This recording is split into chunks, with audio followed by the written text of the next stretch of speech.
This is a briefing for shot 90, Death Bend Over. The basics of this shot have already been set up by another animator, but I just want to expand on the briefing for it so that it's completely clear what's required of the shot. Essentially, in the four previous to this shot, Cupid has been swinging, using his wand like a lasso, and swinging his halo around in the air. And that's already been started in a different shot. So at this point, he's just been kind of watching Death as she walks around him, and he's had his sort of a leering look at her, thinking about her, and because he quite fancies her, essentially.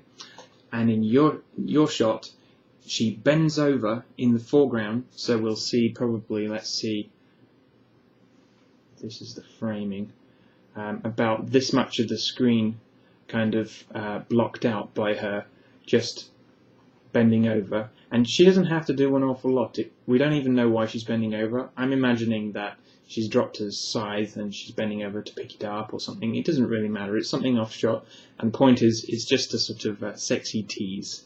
And then he's in the background and he's kind of and although he's swirling that hoop around, at the end of the day he's too distracted, he's not paying attention. When it cuts to a close-up of him and he's just going looking at her, the halo flies off, and he kind of realizes and goes into this sort of action, so that we see his response to having let it go.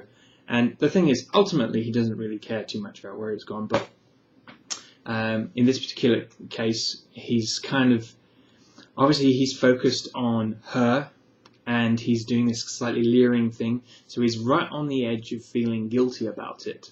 And that's why his first reaction when he lets go of the halo and it flies off and he doesn't know where it's going is to feel like, oh dear, where have I sent it?